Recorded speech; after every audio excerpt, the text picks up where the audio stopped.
السلام علیکم ورحمۃ اللہ وبرکاتہ۔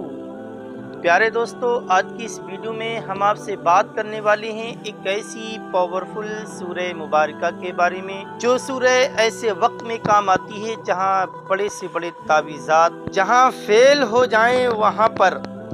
سورہ بقرہ کام آتی ہے۔ مسلسل 11 دن یا 21 دن یا 41 دن تک ریگولر مکان کے چاروں کونوں میں سورہ بقرہ کی تلاوت کرنی ہے یا سننی ہے بلند آواز سے، تو انشاءاللہ تبارک و تعالی اس کی طاقت یہ ہوگی، آپ کے گھر میں کیسی بھی مصیبت ہو، کیسی بھی پریشانی ہو، چاہے نظر بد لگ چکی ہو، بندش لگ چکی ہو، کسی نے آپ کے خلاف کرا دھرا دیا ہو، جادو ٹونا ہو چکا ہو، کیسی بھی آفات و بلایات ہو، بھوت پلیت کالی آتمائیں وغیرہ، آپ لوگ سوچتے ہیں کہ ہم نے ایک دن سورہ بقرہ کی تلاوت سنی، ہمیں کوئی رزلٹ نہیں ملا، ہمیں کوئی اس کا فائدہ نہیں ملا، تو دوستو آپ اتنی جلدی نہ کیا کریں، اتنا بے صبری کے ساتھ کام نہ لیا کریں، بلکہ اللہ کی ذات پر امید رکھا کریں اور دل سے لو لگا کر کے سورہ بقرہ کی تلاوت کو بلند آواز سے سنا کریں۔ انشاءاللہ آپ جیسے جیسے اپنے دماغ میں سنتے سنتے مقصد رکھیں گے، اللہ پاک آپ کی تمام حاجتوں کو قبول فرمائے گا۔ کوئی سا بزنس کرتے ہیں، جس جگہ بھی آپ بزنس کرتے ہوں، آپ دکانی یا فیکٹری یا مکان کی شروعاتی تبھی کریں جب سورہ بقرہ کی تلاوت آپ سن لیا کریں۔ انشاءاللہ جیسے جیسے آپ کے کانوں میں سورہ بقرہ کی تلاوت جائے گی، آواز پہنچے گی آپ کی دکان فیکٹری بزنس پر، جیسے جیسے سورہ بقرہ کی آواز پہنچے گی، اللہ پاک برکتوں کے خزانے برسائے گا، آپ کے کاروبار میں ایسی ترقی ہوگی کہ آپ کے دشمن دیکھنے کے بعد حیرت میں پڑ جائیں گے کہ اس کے پاس اچانک دولت کہاں سے آ رہی ہے۔ ابھی میرے پاس کسی صاحب کا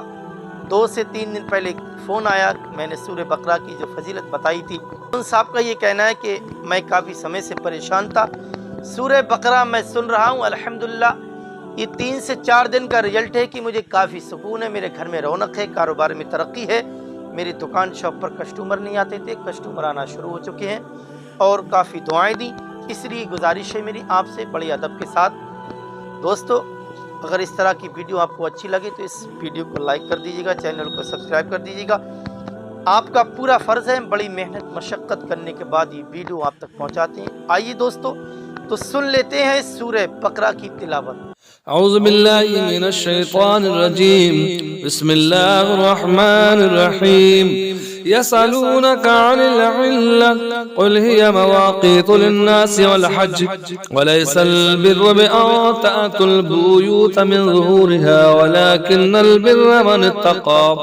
وأتوا البيوت من أبوابها واتقوا الله لعلكم تفلحون وقاتلوا في سبيل الله الذين يقاتلونكم ولا تعتدوا إن الله لا يحب المعتدين واقتلوهم حيث ثقفتموهم وأخرجوهم من حيث أخرجوكم والفتنة أشد من القتل ولا تقاتلوهم عند المسجد الحرام حتى يقاتلوكم فيه فإن قاتلوكم فاقتلوهم كذلك جزاء الكافرين فإن انتهوا فإن الله غفور رحيم وقاتلوهم حتى لا تكون فتنة ويكون الدين لله فإن انتهوا فلا عدوان إلا على الظالمين الشهر الحرام بالشهر الحرام والحرمات قصاص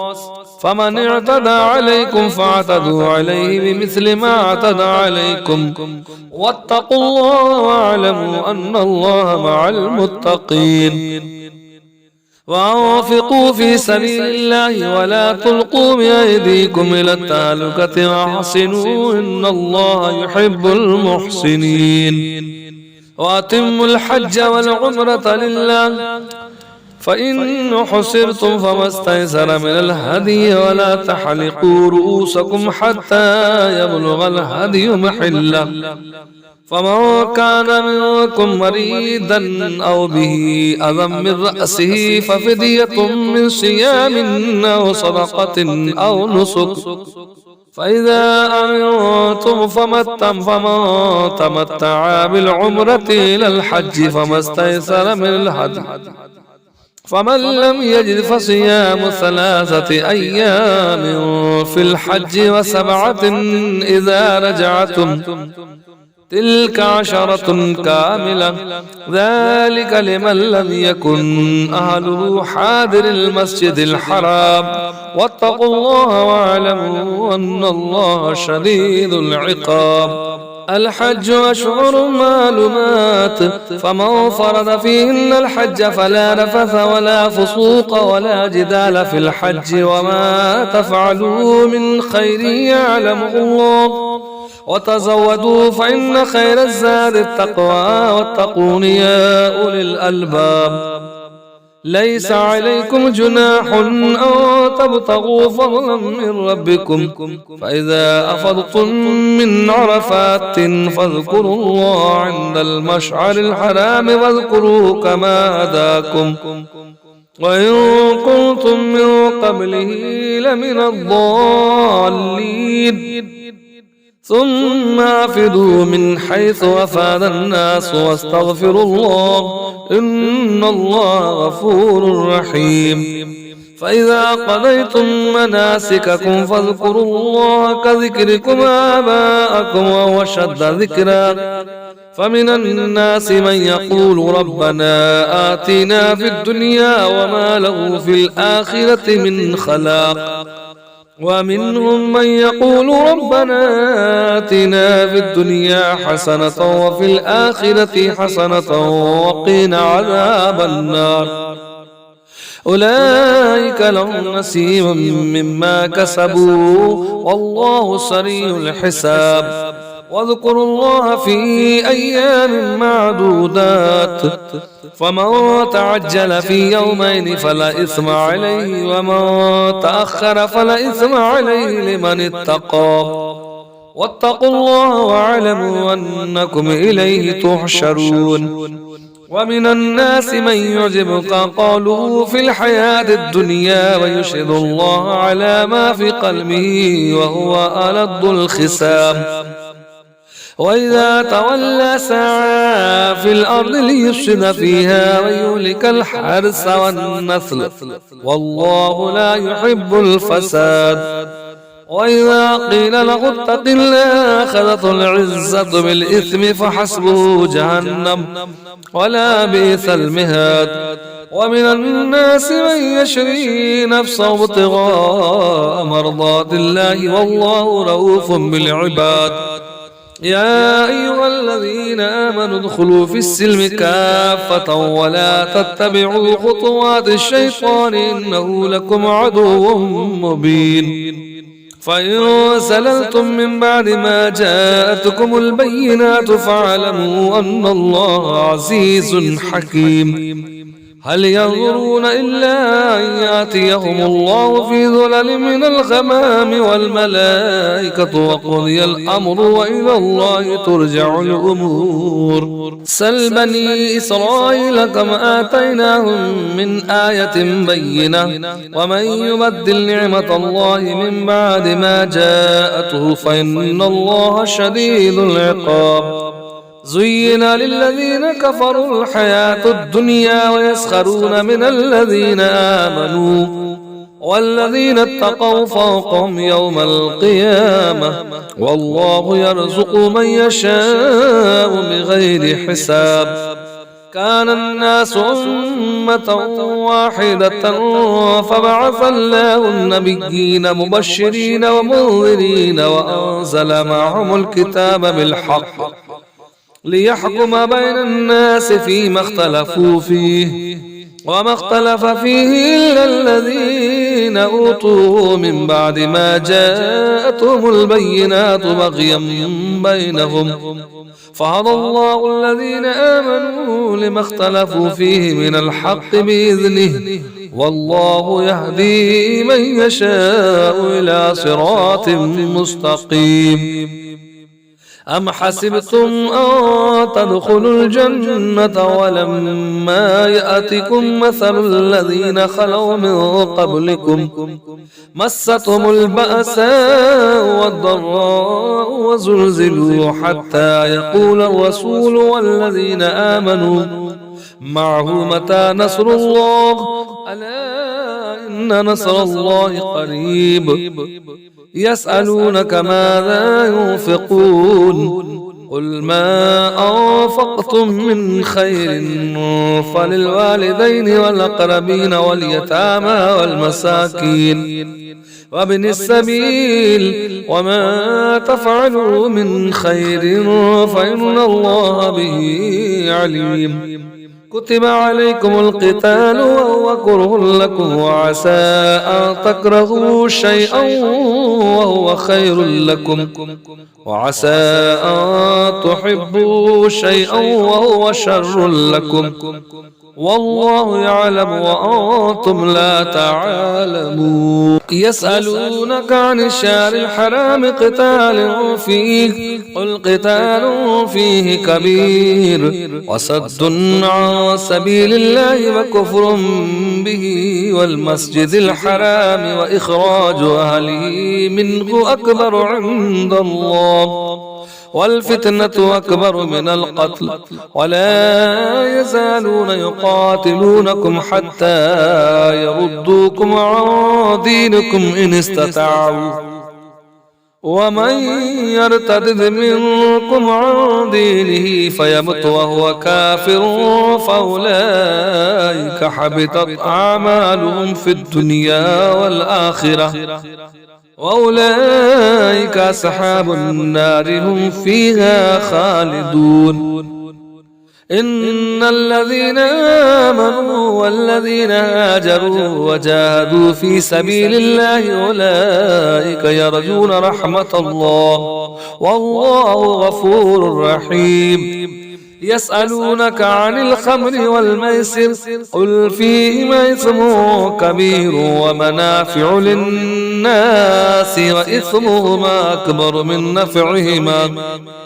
ويسألونك ماذا ينفقون قل العفو كذلك يبين الله لكم الآيات لعلكم تتفكرون في الدنيا والآخرة ويسألونك عن اليتامى قل إصلاح لهم خير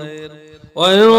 تخالطوهم فإخوانكم والله يعلم المفسد من المصلح ولو شاء الله لعنتكم إن الله عزيز حكيم ولا تنكحوا المشركات حتى يؤمن ولأمة مؤمنة خير من مشركة ولو أعجبتكم ولا تنكحوا المشركين حتى يؤمنوا ولعبد مؤمن خير من مشرك ولو أعجبكم أولئك يدعون إلى النار والله يدعو إلى الجنة والمغفرة بإذنه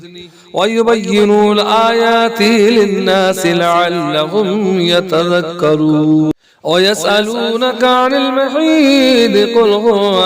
أذى فاعتزلوا النساء في المحيض ولا تقربوهن حتى يطهرن فإذا تطهرن فأتوهن من حيث أمركم الله إن الله يحب التوابين ويحب المتطهرين نساؤكم حرث لكم فأتوا حرثكم أنى شئتم وقدموا لأنفسكم واتقوا الله واعلموا أنكم ملاقوه وبشر المؤمنين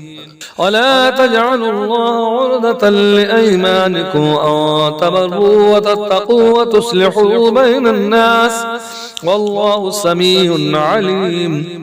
لا يؤاخذكم الله باللغو في أيمانكم ولكن يؤاخذكم بما كسبت قلوبكم والله غفور حليم للذين يؤلون من نسائهم تربص 4 أشهر فإن فاءوا فإن الله غفور رحيم وإن عزموا الطلاق فإن الله سميع عليم والمطلقات يتربصن بأنفسهن 3 قروء ولا يحل لهن أن يكتمن ما خلق الله في أرحامهن إن كن يؤمن بالله واليوم الآخر وبعولتهن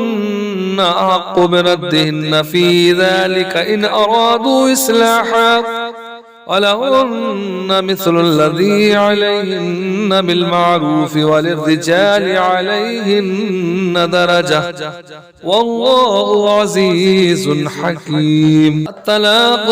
2 فإمساك بمعروف أو تسريح بإحسان ولا يحل لكم أن تأخذوا مما آتيتموهن شيئا إلا أن يخافا ألا يقيما حدود الله فإن خفتم ألا يقيما حدود الله فلا جناح عليهما فيما افتدت به تلك حدود الله فلا تعتدوها ومن يتعد حدود الله فأولئك هم الظالمون. فإن طلقها فلا تحل له من بعد حتى تنكح زوجا غيره فإن طلقها فلا جناح عليهما أن يتراجعا إن ظنا أن يقيما حدود الله وتلك حدود الله يبينها لقوم يعلمون. وإذا طلقتم النساء فبلغن أجلهن فأمسكوهن بمعروف أو سرحوهن بمعروف ولا تمسكوهن ضرارا لتعتدوا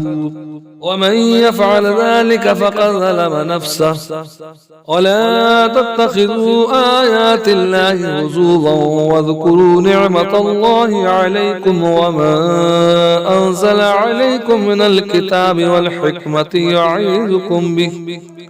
واتقوا الله واعلموا أن الله بكل شيء عليم. وإذا طلقتم النساء فبلغن أجلهن فلا تعدلوهن أن ينكحن أزواجهن إذا تراضوا بينهم بالمعروف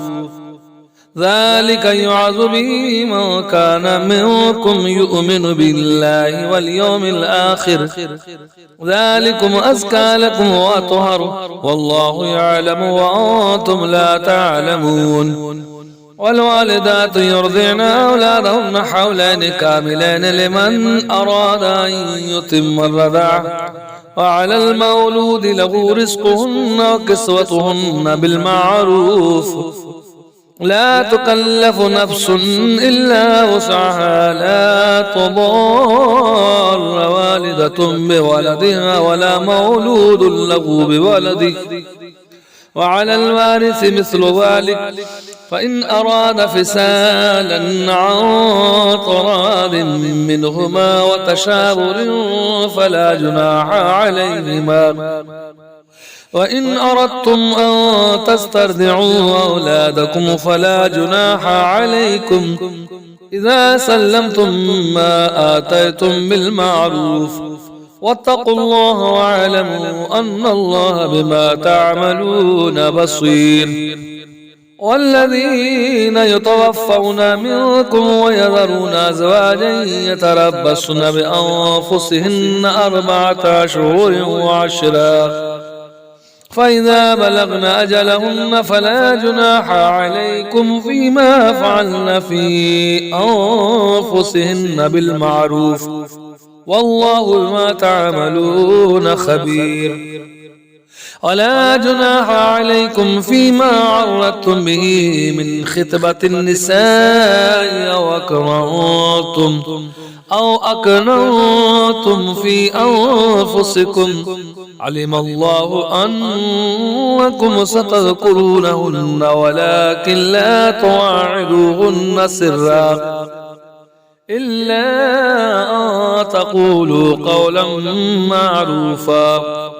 ولا تعزموا عقدة النكاح حتى يبلغ الكتاب وجله واعلموا أن الله يعلم ما في أنفسكم فاحذروه واعلموا أن الله غفور حليم. صدق الله العظيم. بسم الله الرحمن الرحيم. يسألونك عن الأهلة قل هي مواقيت للناس والحج وليس البر بأن تأتوا البيوت من ظهورها ولكن البر من اتقى وأتوا البيوت من أبوابها واتقوا الله لعلكم تفلحون. وقاتلوا في سبيل الله الذين يقاتلونكم ولا تعتدوا إن الله لا يحب المعتدين. واقتلوهم حيث ثقفتموهم وأخرجوهم من حيث أخرجوكم والفتنة أشد من القتل ولا تقاتلوهم عند المسجد الحرام حتى يقاتلوكم فيه فإن قاتلوكم فاقتلوهم كذلك جزاء الكافرين. فإن انتهوا فإن الله غفور رحيم. وقاتلوهم حتى لا تكون فتنة ويكون الدين لله فإن انتهوا فلا عدوان إلا على الظالمين. الشهر الحرام بالشهر الحرام والحرمات قصاص فمن اعتدى عليكم فاعتدوا عليه بمثل ما اعتدى عليكم واتقوا الله واعلموا أن الله مع المتقين. وأنفقوا في سبيل الله ولا تلقوا بأيديكم إلى التهلكة وأحسنوا إن الله يحب المحسنين. وأتموا الحج والعمرة لله فإن حسرتم فما استيسر من الهدي ولا تحلقوا رؤوسكم حتى يبلغ الهدي محله فمن كان منكم مريضا أو به أذى من رأسه ففدية من صيام أو صدقة أو نسك فإذا أمنتم فمن تمتع بالعمرة إلى الحج فما استيسر من الهدي فمن لم يجد فصيام 3 أيام في الحج و7 إذا رجعتم تلك 10 كاملة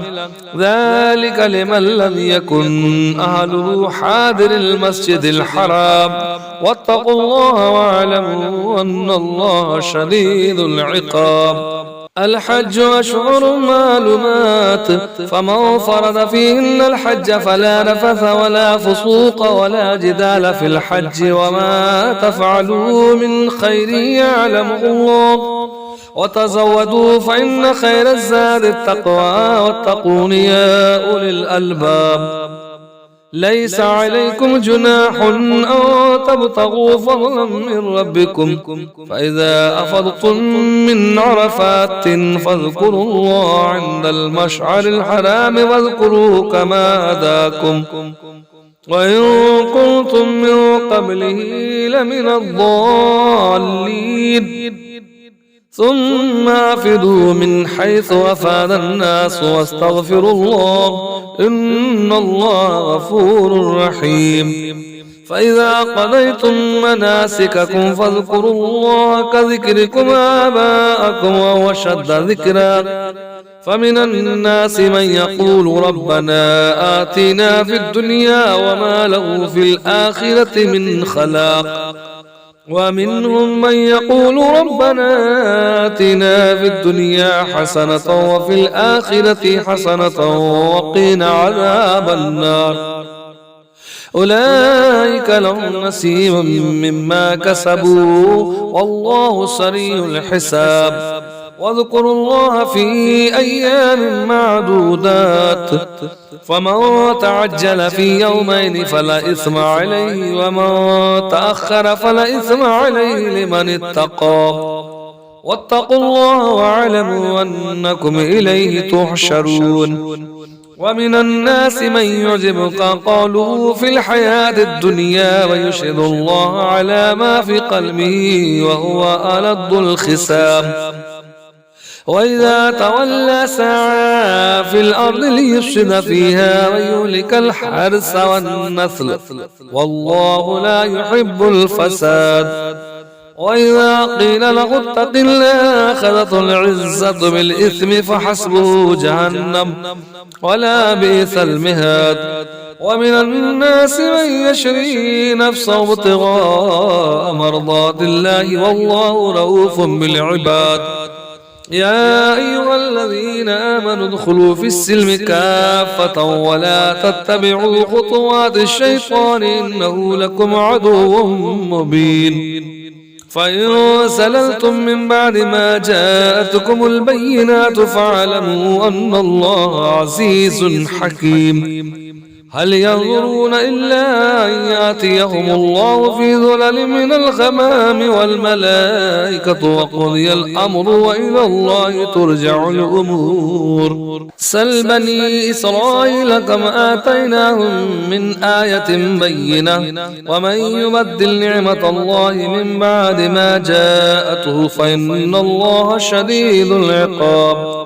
زين للذين كفروا الحياة الدنيا ويسخرون من الذين آمنوا والذين اتقوا فوقهم يوم القيامة والله يرزق من يشاء بغير حساب كان الناس أمة واحدة فبعث الله النبيين مبشرين ومنذرين وأنزل معهم الكتاب بالحق ليحكم بين الناس فيما اختلفوا فيه وما اختلف فيه إلا الذين أوتوه من بعد ما جاءتهم البينات بغيا بينهم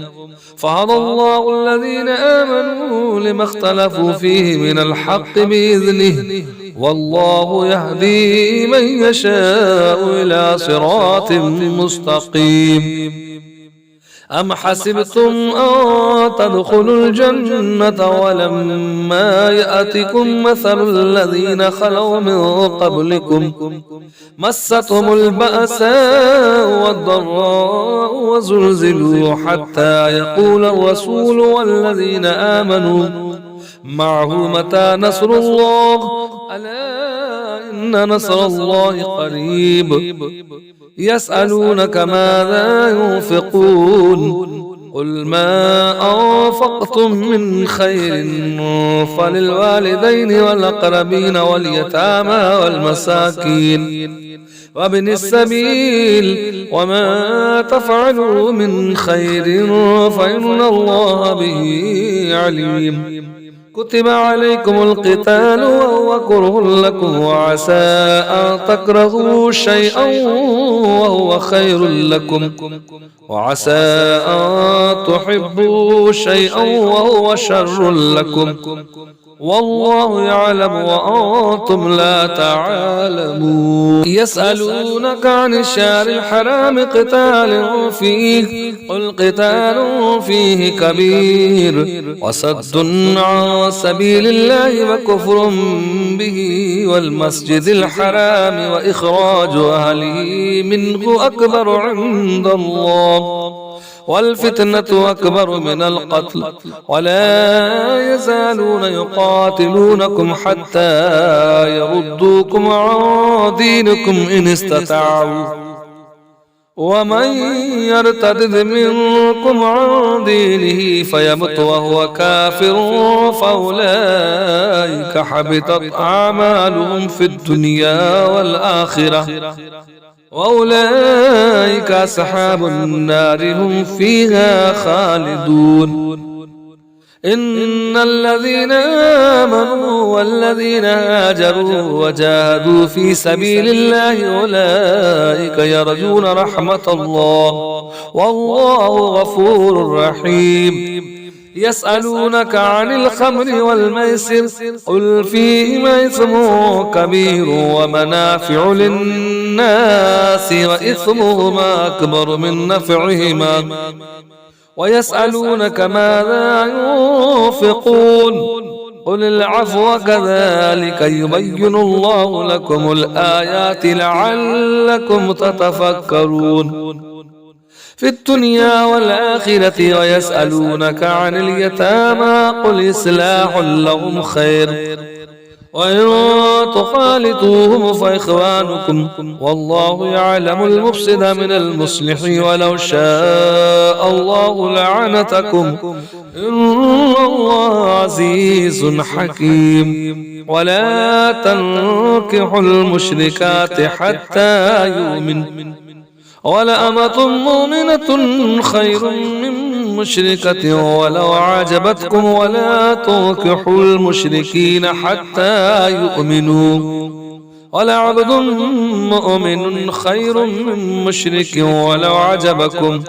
أولئك يدعون إلى النار والله يدعو إلى الجنة والمغفرة بإذنه ويبين الآيات للناس لعلهم يتذكرون. ويسألونك عن المحيض قل هو أذى فاعتزلوا النساء في المحيض ولا تقربوهن حتى يطهرن فإذا تطهرن فأتوهن من حيث أمركم الله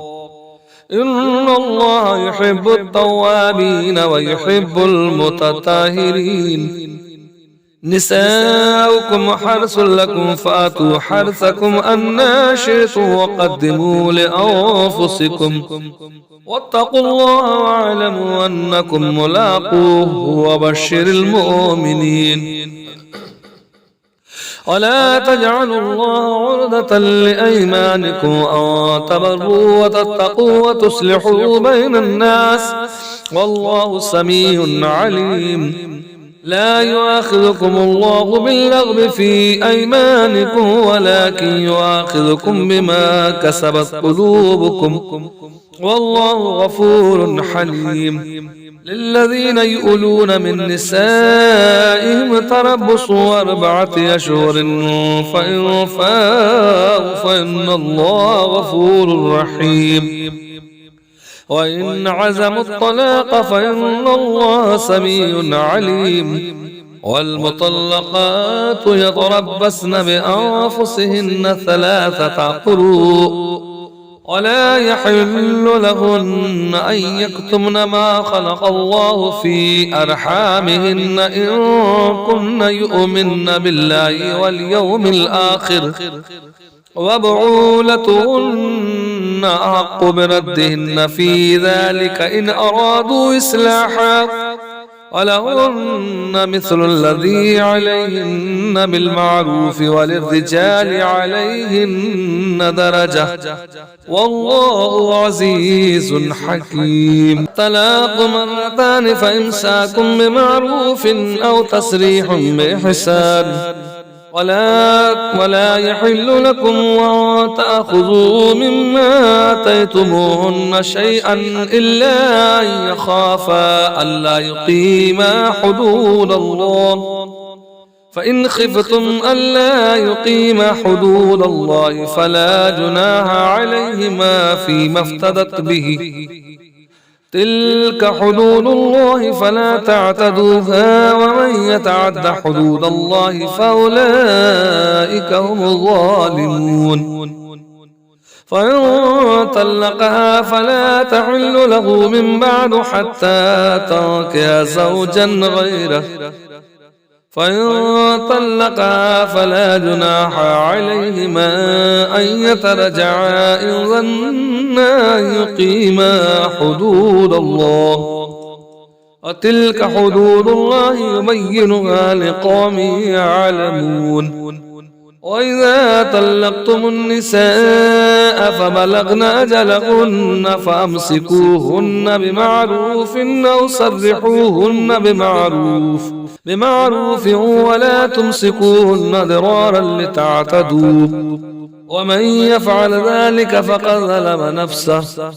ولا تتخذوا آيات الله هزوا واذكروا نعمة الله عليكم وما أنزل عليكم من الكتاب والحكمة يعظكم به واتقوا الله واعلموا أن الله بكل شيء عليم. وإذا طلقتم النساء فبلغن أجلهن فلا تعدلوهن أن ينكحن أزواجهن إذا تراضوا بينهم بالمعروف، ذلك يوعظ به من كان منكم يؤمن بالله واليوم الآخر، ذلكم أزكى لكم وأطهر، والله يعلم وأنتم لا تعلمون. والوالدات يرضعن أولادهن حولين كاملين لمن أراد أن يتم الرضاعة، وعلى المولود له رزقهن وكسوتهن بالمعروف، لا تكلف نفس إلا وسعها، لا تضار والدة بولدها ولا مولود له بولده، وعلى الوارث مثل ذلك، فإن أراد فسالا عن تراض منهما وتشاور فلا جناح عليهما. وإن أردتم أن تسترضعوا أولادكم فلا جناح عليكم إذا سلمتم ما آتيتم بالمعروف، واتقوا الله واعلموا أن الله بما تعملون بصير. والذين يتوفون منكم ويذرون أزواجا يتربصن بأنفسهن 4 أشهر وعشرا، فإذا بلغن أجلهن فلا جناح عليكم فيما فعلن في أنفسهن بالمعروف، والله بما تعملون خبير. ولا جناح عليكم فيما عرضتم به من خطبة النساء أو أكننتم في أنفسكم، علم الله أنكم ستذكرونهن ولكن لا تواعدوهن سرا إلا أن تقولوا قولا معروفا، ولا تعزموا عقدة النكاح حتى يبلغ الكتاب أجله، واعلموا أن الله يعلم ما في أنفسكم فاحذروه، واعلموا أن الله غفور حليم. صدق الله العظيم. بسم الله الرحمن الرحيم. يسألونك عن العلة قل هي مواقيت للناس والحج، وليس البر بأن تأتوا البيوت من ظهورها ولكن البر من اتقى، وأتوا البيوت من أبوابها واتقوا الله لعلكم تفلحون. وقاتلوا في سبيل الله الذين يقاتلونكم ولا تعتدوا إن الله لا يحب المعتدين. واقتلوهم حيث ثقفتموهم وأخرجوهم من حيث أخرجوكم والفتنة أشد من القتل، ولا تقاتلوهم عند المسجد الحرام حتى يقاتلوكم فيه، فإن قاتلوكم فاقتلوهم كذلك جزاء الكافرين. فإن انتهوا فإن الله غفور رحيم. وقاتلوهم حتى لا تكون فتنة ويكون الدين لله،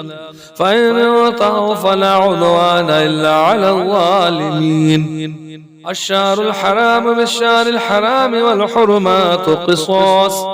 فمن اعتدى عليكم فاعتدوا عليه بمثل ما اعتدى عليكم، واتقوا الله واعلموا أن الله مع المتقين. وأنفقوا في سبيل الله ولا تلقوا بأيديكم إلى التهلكة وأحسنوا إن الله يحب المحسنين. وأتموا الحج والعمرة لله، فإن حصرتم فما استيسر من الهدي، ولا تحلقوا رؤوسكم حتى يبلغ الهدي محله، فمن كان منكم مريضا أو به أذى من رأسه ففدية من صيام أو صدقة أو نسك، فإذا أمنتم فمن تمتع بالعمرة إلى الحج فما استيسر من الهدي، فمن لم يجد فصيام 3 أيام في الحج و7 إذا رجعتم، تلك 10 كاملة، ذلك لمن لم يكن أهله حاضر المسجد الحرام، واتقوا الله واعلموا أن الله شديد العقاب. الحج أشهر معلومات، فمن فرض فيهن الحج فلا رفث ولا فسوق ولا جدال في الحج، وما تفعلوا من خير يعلمه الله، وتزودوا فإن خير الزاد التقوى، واتقون يا أولي الألباب. ليس عليكم جناح أن تبتغوا فضلا من ربكم، فإذا أفضتم من عرفات فاذكروا الله عند المشعر الحرام، واذكروا كما هداكم، وإن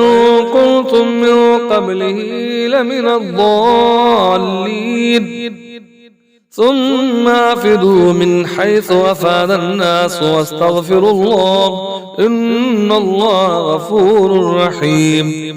فإذا قضيتم مناسككم فاذكروا الله كذكركم آباءكم أو أشد ذكرا، فمن الناس من يقول ربنا آتنا في الدنيا وما له في الآخرة من خلاق، ومنهم من يقول ربنا آتنا في الدنيا حسنة وفي الآخرة حسنة وقنا عذاب النار. أولئك لهم نصيب مما كسبوا والله سريع الحساب. واذكروا الله في أيام معدودات، فمن تعجل في يومين فلا إثم عليه، ومن تأخر فلا إثم عليه لمن اتقى، واتقوا الله واعلموا أنكم إليه تحشرون. ومن الناس من يعجبك قوله في الحياة الدنيا ويشهد الله على ما في قلبه وهو ألد الخصام، وإذا تولى سعى في الأرض ليفسد فيها ويهلك الحرث والنسل، والله لا يحب الفساد. وإذا قيل له اتق الله أخذته العزة بالإثم فحسبه جهنم ولا بئس المهاد. ومن الناس من يشري نفسه ابتغاء مرضات الله والله رؤوف بالعباد. يا أيها الذين آمنوا ادخلوا في السلم كافة ولا تتبعوا خطوات الشيطان إنه لكم عدو مبين. فإن زللتم من بعد ما جاءتكم البينات فاعلموا أن الله عزيز حكيم. هل ينظرون إلا أن يأتيهم الله في ظلل من الغمام والملائكة وقضي الأمر وإلى الله ترجع الأمور. سل بني إسرائيل كم آتيناهم من آية بينة، ومن يبدل نعمة الله من بعد ما جاءته فإن الله شديد العقاب. زين للذين كفروا الحياة الدنيا ويسخرون من الذين آمنوا، والذين اتقوا فوقهم يوم القيامة، والله يرزق من يشاء بغير حساب. كان الناس أمة واحدة فبعث الله النبيين مبشرين ومنذرين وأنزل معهم الكتاب بالحق ليحكم بين الناس فيما اختلفوا فيه، وما اختلف فيه إلا الذين أوتوه من بعد ما جاءتهم البينات بغيا بينهم، فهدى الله الذين آمنوا لما اختلفوا فيه من الحق بإذنه، والله يهدي من يشاء إلى صراط مستقيم. أم حسبتم أن تدخلوا الجنة ولما يأتكم مثل الذين خلوا من قبلكم مستهم البأساء والضراء وزلزلوا حتى يقول الرسول والذين آمنوا معه متى نصر الله ألا إن نصر الله قريب يسألونك ماذا ينفقون قل ما أنفقتم من خير فللوالدين والأقربين واليتامى والمساكين وابن السبيل وما تفعلوا من خير فإن الله به عليم كتب عليكم القتال وهو كره لكم وعسى أن تكرهوا شيئا وهو خير لكم وعسى أن تحبوا شيئا وهو شر لكم والله يعلم وأنتم لا تعلمون يسألونك عن الشهر الحرام قتال فيه قل قتال فيه كبير وصد عن سبيل الله وكفر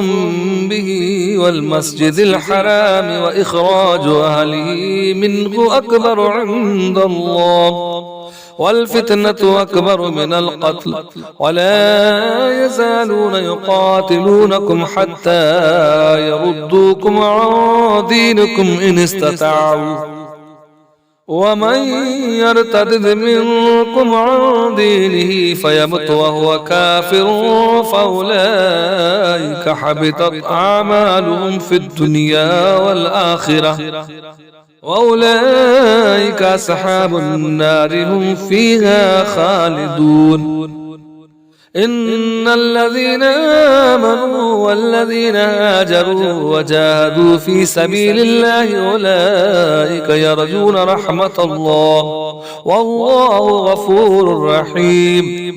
يسألونك عن الخمر والميسر قل فيهما إثم كبير ومنافع للناس وإثمهما أكبر من نفعهما ويسألونك ماذا ينفقون قل العفو كذلك يبين الله لكم الآيات لعلكم تتفكرون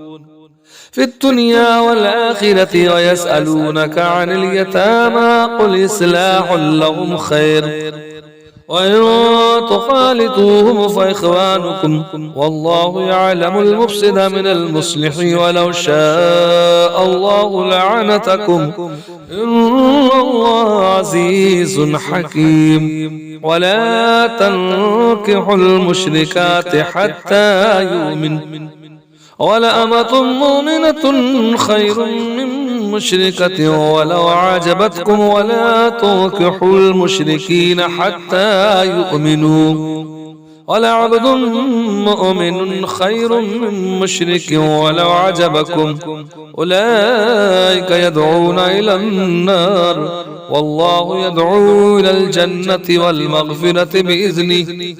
ويبين الآيات للناس لعلهم يتذكرون ويسألونك عن المحيض قل هو أذى فاعتزلوا النساء في المحيض ولا تقربوهن حتى يطهرن فإذا تطهرن فأتوهن من حيث أمركم الله إن الله يحب التوابين ويحب المتطهرين نساؤكم حرث لكم فأتوا حرثكم أنى شئتم وقدموا لأنفسكم واتقوا الله واعلموا أنكم ملاقوه وبشر المؤمنين ولا تجعلوا الله عرضة لأيمانكم أن تبروا وتتقوا وتصلحوا بين الناس والله سميع عليم لا يؤاخذكم الله باللغو في أيمانكم ولكن يؤاخذكم بما كسبت قلوبكم